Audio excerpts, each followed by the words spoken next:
Assalamualaikum warahmatullahi wabarakatuh. Selamat pagi anak-anak hebat. Berjumpa lagi bersama Ibu. Nah, pada kesempatan kali ini kita akan belajar tema 8 Praja Muda Karana subtema 1 Aku Anggota Pramuka pembelajaran kelima. Dan anakku, em, anggota pramuka seperti kita ini sering menggunakan tongkat di dalam berbagai kegiatan. Tongkat banyak sekali manfaatnya, misalnya sebagai tempat untuk memasang bendera regu, sebagai tiang bendera, dan membuat tenda. Nah, tongkat yang digunakan anggota pramuka itu berbentuk tumpul. Pada zaman dahulu, para pahlawan itu juga menggunakan tongkat, namun sebagai senjata dalam peperangan. Para pahlawan menggunakan bambu yang berbentuk runcing dan disebut bambu runcing. Dengan demikian, ujung tongkat ada yang tumpul dan ada yang lancip. Semua dibuat dan digunakan sesuai dengan kebutuhan.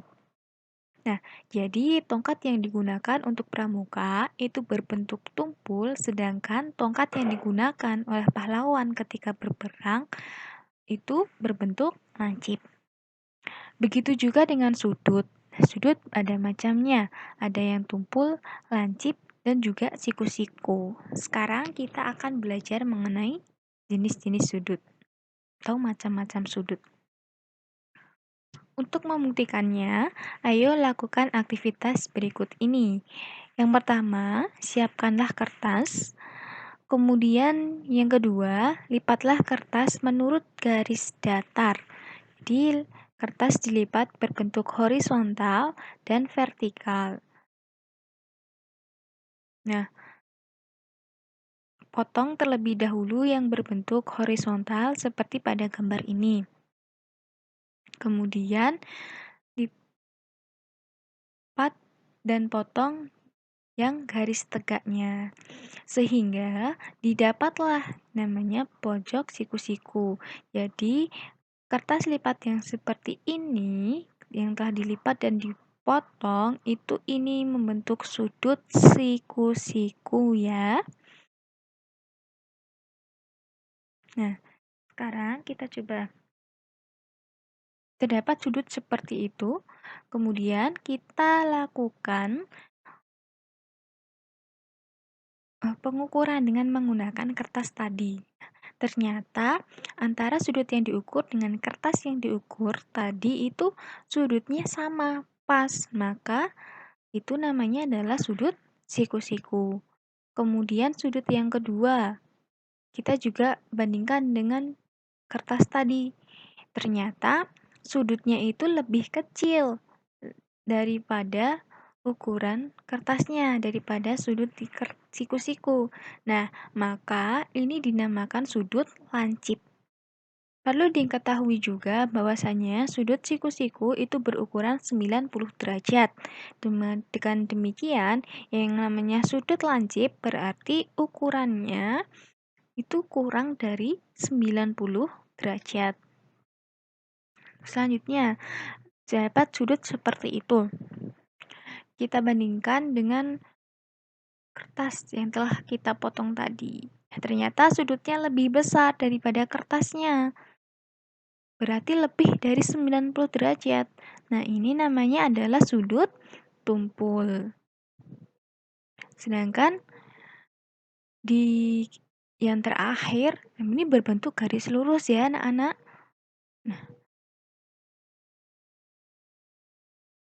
berarti ini itu ukurannya adalah 180 derajat, karena apabila setengahnya kan 90 derajat. Nah, kalau utuh lurus seperti ini ukurannya adalah 180 derajat.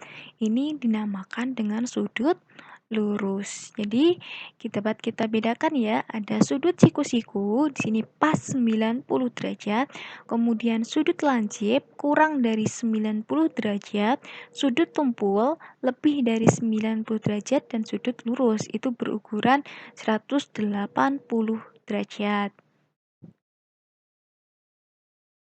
Dalam kehidupan sehari-hari, terdapat benda-benda juga yang memiliki sudut tumpul. Di antaranya di sini adalah mobil. Nah, sudut tumpulnya terdapat di sini ya, anak-anak. Ini sudut lebih dari 90 derajat. Kemudian, laptop ketika dibuka, maka akan membentuk sudut lebih dari 90 derajat atau sudut tumpul. Kemudian ada pintu ketika telah dibuka. Nah, sudutnya terdapat di sini. Set, set. Ini ya, di bagian sini. Nah, ini lebih dari 90 derajat. Kemudian ada jarum jam yang menunjukkan pukul 5. Di sini lebih dari 90 derajat. Kalau pas 90 derajat atau sudut siku-siku, jarum pendeknya berada di angka 3. Nah, karena ini lebih dari 90 derajat, maka namanya sudut tumpul. Kemudian ada kursi goyang. Nah, di sini kursi goyangnya itu memiliki sudut lebih dari 90 derajat atau disebut juga dengan sudut tumpul. Sedangkan benda-benda yang memiliki sudut lancip di dalam kehidupan sehari-hari, diantaranya ada kon es krim, corong es krim. Nah, di sini berbentuk lancip. Kemudian ada ujung dari pensil. Nah, ini juga berbentuk lancip. Dan ada potongan pizza. Di sini lancip karena kurang dari 90 derajat. Kemudian ada topi ulang tahun dan juga jarum jam yang menunjukkan angka 1. Di sini ya, seperti ini. Nah, ini kurang dari 90 derajat, maka dinamakan sudut lancip. Bagaimana anak-anakku, mudah bukan? Untuk membedakan mana sudut siku-siku, sudut lancip, dan juga sudut tumpul maupun sudut lurus. Nah, sekarang ikutilah perintah dari ibu guru ya. Sampai jumpa.